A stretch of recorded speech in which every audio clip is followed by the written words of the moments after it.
आज का पाठ होशिया नबी का ग्रंथ अध्याय 8 वाक्य संख्या 4 से 7, 11 से 13 तक। उन्होंने मेरी अनुमति लिए बिना राजाओं का अभिषेक किया। उन्होंने मुझसे परामर्श किए बिना नेताओं को नियुक्त किया। उन्होंने अपने सोने और चांदी से अपने लिए ऐसी देव मूर्तियां बनाई जो उनके विनाश का कारण बन गई। समारिया, तुम्हारी बछड़े की देव मूर्ति विभत्स है। मेरा क्रोध उन लोगों पर भड़क उठा है। वे बहुत समय तक अपने को निर्दोष प्रमाणित नहीं कर सकेंगे, क्योंकि वह देव मूर्ति इज़राइल से आई, किसी कारीगर ने उसे बनाया है और वह कोई देवता है ही नहीं। समारिया का वह बछड़ा टुकड़े टुकड़े कर दिया जाएगा। इज़राइल पवन बोता है, किंतु वह आंधी लुनेगा।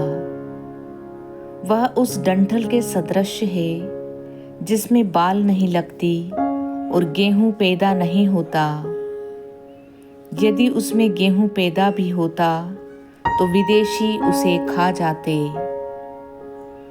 एफ्राइम ने अपनी वेदियों की संख्या बढ़ाई, किंतु वे उसके लिए पाप का कारण बन गई।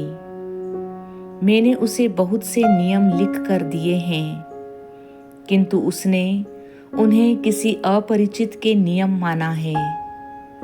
वे अपनी ही इच्छा के अनुसार बलि चढ़ाते हैं और बलि पशु का मांस खाते हैं, किंतु प्रभु उन्हें स्वीकार नहीं करता। वह उनके अपराध याद करता है और उन्हें पापों का दंड देता है। वे फिर मिस्र देश जाएंगे।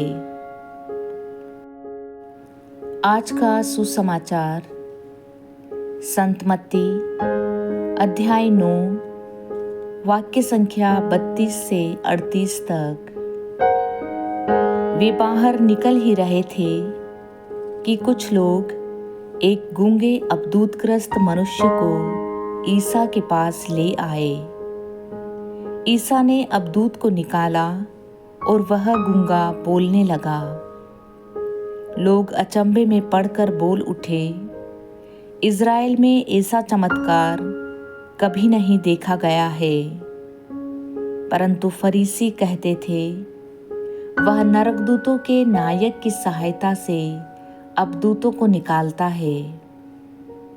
ईसा सभागृहों में शिक्षा देते, राज्य के सुसमाचार का प्रचार करते, हर तरह की बीमारी और दुर्बलता को दूर करते हुए सब नगरों और गांवों में घूमते थे। लोगों को देखकर ईसा को उन पर तरस आया, क्योंकि वे बिना चरवाहे की भेड़ों की तरह थके मांदे पड़े हुए थे। उन्होंने अपने शिष्यों से कहा, फसल तो बहुत है, परंतु मजदूर थोड़े हैं। इसलिए फसल के मालिक से विनती करो कि वह अपनी फसल काटने के लिए मजदूरों को भेजे।